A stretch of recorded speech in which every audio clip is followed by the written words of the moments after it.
ఎట్లా మరి ఆటోల పరిస్థితి ఎట్లా ఉంది? ఇక్కడ చూస్తే చాలా మంది ఆవేదనతో మాట్లాడుతూ ఉన్నారు. సో ఎట్లా ఉంది అంటారు?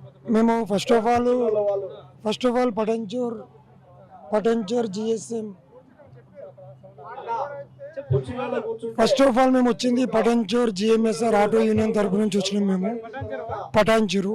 అయితే ఉన్న ఇప్పుడు ఆటోల ఆవేదన ఎట్లుందంటే కళ్ళకి వెళ్ళి నీళ్ళు వస్తాయి. ఒక్కొక్క ఆటో డ్రైవర్ పరిస్థితి అట్లా చెప్పుకోలేని పరిస్థితి. ఎందుకంటే మప్పుల 3 గంటలకు లేచి ఆటో తుడుచుకొని కడుక్కొని వచ్చాయి. రోడ్డు మీద ఏం లేదు, అన్ని బస్సు వాళ్ళే తీసుకొని పోతారు. ఈ ఆవేదన ఎవరికి అర్థమైంది లేదు. ఈ ఆవేదన తెలవాలంటే ప్రతి ఒక్క ఆటో డ్రైవర్ ప్రతి జిల్లా నుంచి, ప్రతి డిస్ట్రిక్ట్ నుంచి, ప్రతి మండలం నుంచి కంపల్సరీ రావాలి. ఎందుకంటే నేను 20 సంవత్సరాల నుంచి చూస్తున్నా, కానీ ఎప్పుడు ఏ ప్రభుత్వం చేయలేదు. ఇంతకుముందు 2005లో చంద్రబాబు నాయుడు ఒక మాట అన్నాడు. ఇప్పుడు ఉన్న వాళ్ళకి తెలుసో తెలియదో, నా ఏజ్ 42. అయితే ఏమన్నాడంటే ఆటోలో తీసేసి కార్లు పెడతా అని చెప్పిండు.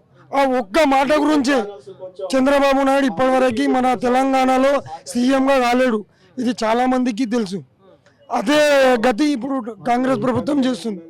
మాకు ఎవరైనా సరే, మాకు పార్టీలతో సంబంధం లేదు. ప్రతి ఒక్క కార్మికులైనా సరే, ఆటో డ్రైవర్లు ప్రతి ఒక్క జిల్లాల నుంచే ఏకమత్యం అయ్యి ఆటో డ్రైవర్లకు సపోర్ట్గా ఉండాలని అందరికీ కోరుతున్నా. ప్రతి జిల్లాల నుంచి, ముఖ్యంగా మీడియా వాళ్ళకి చెప్తున్నా, ఇది కంపల్సరీ టెలికాస్ట్ చేయండి. ప్రతి దానికి వెళ్ళాలి. ఎందుకంటే ఇది మీకు చూపించాలని బాధ కాదు, గుండెలున్న బాధ. 25 years నా ఏజ్ 12 సంవత్సరాలు ఉన్నప్పుడు నేను ఆటో వెళ్తున్నాను. 400 వస్తే ఏం చేస్తామన్నా? 200 డీజిల్ ఖర్చు అవుతుంది, 300-400 ఆటో కిరాయి అవుతుంది. ఇక నాకు తాగే అలవాటు ఉంటుంది కాబట్టి తాగేటోళ్ళు ఒక 100-200 తాగుతారు. ఇంటికి తీసుకుపోతే ఏం తీసుకుపోతారు? అవి గిట్ట ఏం తీసుకుపోతారు సార్ చెప్పండి? మీరు ఏం తీసుకెళ్ళారు? మాకు మెయిన్గా ఇది దెబ్బతీసిండంటే లేడీస్ బస్ ఫ్రీ, అదొక్కది మెయిన్ దెబ్బ అన్న మాకు ప్రతి జిల్లాలోనే సరే. సంవత్సరానికి 12,000 అన్నారు కదా ప్రభుత్వం, మేనిఫెస్టోలో కూడా పెట్టింది. మరి దాని మీద ఏమైనా ఉందా? ఏం లేదన్న, అది ఓన్లీ పేక్ మాటలు. ప్రతి 6 గ్యారంటీలు అన్ని పేకే, అన్ని పేక్ మాటలు. ఏది ఒకటి నిజం కాదు. పబ్లిక్కి వల్లగరగా చెప్పాలంటే చూతిగా బనాయించడం అంటే ఇదొక స్కీమ్ అంతే. ఇదొక స్కీమ్ కాంగ్రెస్. మొత్తం డే మొత్తం మీరు ఆటోలో తిరుగుతూ ఉంటారు కన్నా, అంటే అభివృద్ధి విషయంలో ఏమైనా మార్పు కనిపిస్తా ఉంది? ఏం మార్పు లేదన్న. ఏం మార్పు ఉందన్న?